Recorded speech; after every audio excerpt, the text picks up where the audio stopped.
Hello everyone, welcome to Churiwal Physics Classes YouTube channel. Please subscribe my channel. Today's topic is electric displacement. ये 12th का topic है electric displacement, second chapter. देखिए electric displacement क्या होता है. जैसा कि आप लोगों को पता है, we know for any shape of dielectric, किसी भी शेप के लिए अगर कोई डाइलेक्ट्रिक मीडियम ली जाए, then for any shape of dielectric induced surface charge density, क्योंकि डाइलेक्ट्रिक को जब भी इलेक्ट्रिक फील्ड में इंसर्ट करेंगे, मींस अगर दो प्लेट है, इसमें क्या होगा, पॉजिटिव चार्ज एक में नेगेटिव चार्जेस, इनके बीच में अगर डाइलेक्ट्रिक लगाएंगे रखेंगे तो ये क्या होगा, जो पहले से इलेक्ट्रिक फील्ड है उसके इन्फ्लुएंस में आएगा ये.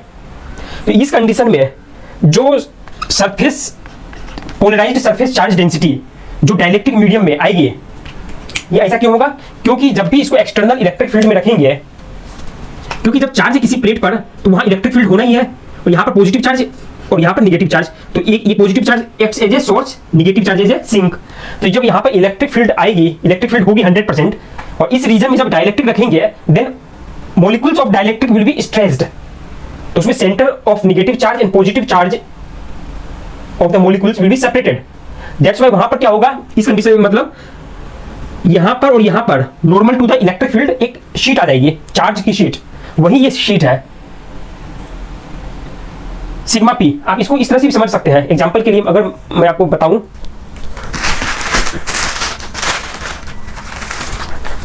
ये अगर मटेरियल हो, सपोज ऊपर एक मटेरियल है, एक प्लेट है, नीचे भी एक प्लेट है, और बीच में अगर आपने कोई डाइलेक्ट्रिक मीडियम इंसर्ट कर दिया, तो इस वाले पोर्शन में और नीचे वाले पोर्शन में प्लेट के पैरेलल में, यहां पर अगर प्लेट के पैरेलल की बात की जाए तो यहां पर कुछ ना कुछ, ये रहा डाइलेक्ट्रिक, इसको इस तरह से समझे, ये डाइलेक्ट्रिक है, ऊपर एक प्लेट है, नीचे एक प्लेट है. हमने डाइलेक्ट्रिक को जैसे इंसर्ट किया तो यहां पर आप देख सकते हैं, ये वाले डाइलेक्ट्रिक को मैंने इंसर्ट किया, यहां पर ऊपर भी एक प्लेट था, नीचे भी एक प्लेट. तो यहां पर इलेक्ट्रिक फील्ड इस तरह से है, तो यहां पर एक शीट बनेगी, एक नीचे यहां पर शीट बन जाएगी चार्ज की. यहां पर नेगेटिव चार्ज आ जाएगी, ऊपर में पॉजिटिव चार्ज की प्लेट की, तो इसके जस्ट पास में नेगेटिव चार्ज की ये वाली शीट बन जाएगी, यहां पर पॉजिटिव चार्ज की शीट बन जाएगी, वही यहां पर सिग्मा पी है. Clear? Any doubt? If you have any doubt then revise the previous lecture. तो ये जो इंड्यूस्ड चार्ज डेंसिटी है वो पोलराइजेशन के इक्वल है, लेकिन पोलराइजेशन हमें पता है कि ये कौन सी, ये क्या है, वेक्टर क्वांटिटी, ये स्केलर. तो यहां पर स्केलर प्रोडक्ट कर दे वेक्टर से, यूनिट वेक्टर से.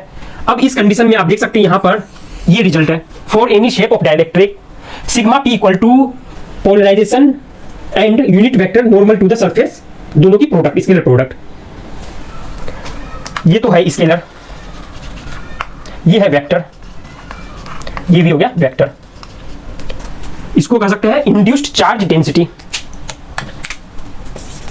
Induced charge density. Clear? It is the P is the polarisation. Polarisation means electric dipole moment per unit volume. Dimensionally both are equal and by formula also both are equal. Means induced charge density की value जो होगी वो polarisation के equal होगी. अब यहां पर आप देखिए, ये जो है n, ये यूनिट वेक्टर, इसको भी लिख ले, unit vector along outward normal to surface. Outward normal, अगर यहां पर दो प्लेट है, यहां पर आप देख सकते हैं दो प्लेट जो है, इस वाली प्लेट के लिए आउटवर्ड नॉर्मल, यहां पर n की डायरेक्शन यहां हो जाएगी ऐसी वाली, यहां पर ऊपर की तरफ ये हो जाएगी outward normal. n vector is the unit vector along outward normal to surface. Clear? Any doubt? Now, vector form में अगर आपको लिखना हो,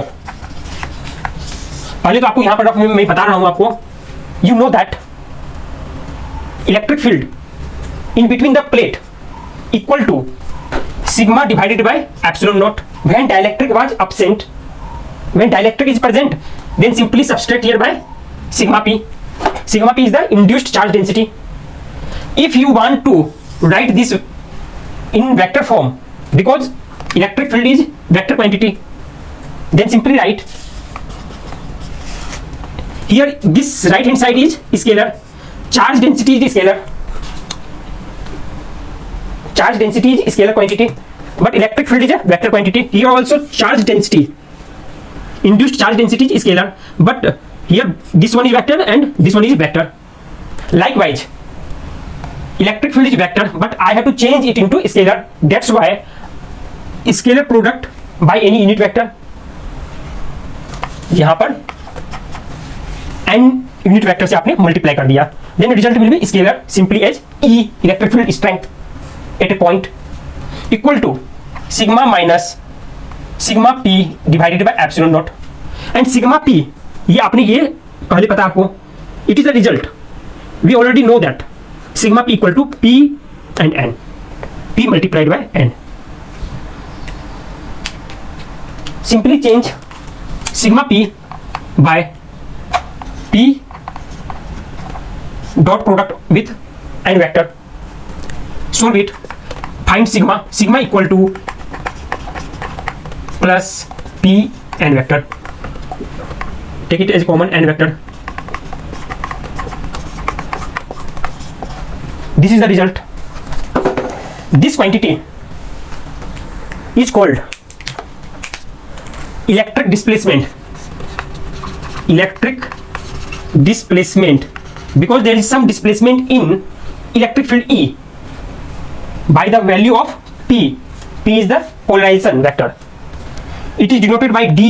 D, both are vector, that's why D is also vector. D equal to epsilon naught E plus P. This is the result for electric displacement. Electric displacement means electric displacement equal to epsilon naught E plus P.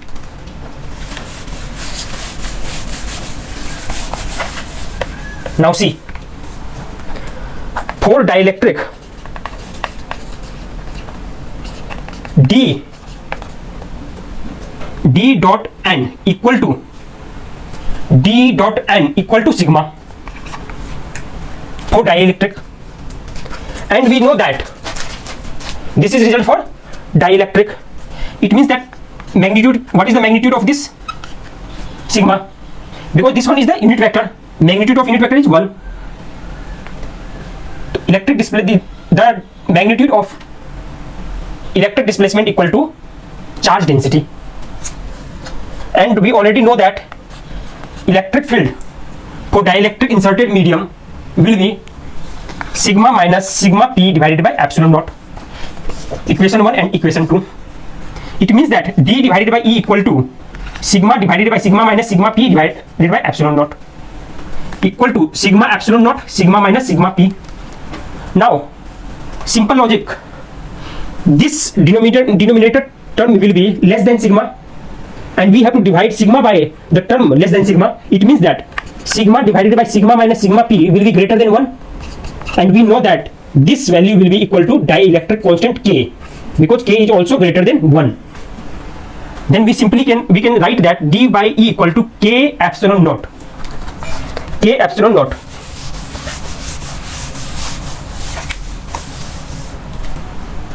K epsilon naught. We know that D equal to epsilon naught E plus P, and here D equal to K epsilon naught multiplied by E. Simple find value of P. P equal to K epsilon naught E minus epsilon naught E. Take term, common term one side. This is the value, and K minus 1 is the dielectric susceptibility. Dielectric susceptibility. Dielectric. You can write simply as susceptibility.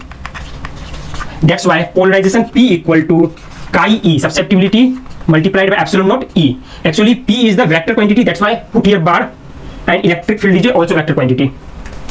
This is also the result. Remember this result. Remember this result. Remember this result. D equal to K epsilon naught E. This was a lecture for the electric displacement. Revise all the concept and go through all the videos that I have already uploaded, and subscribe my channel. Thank you.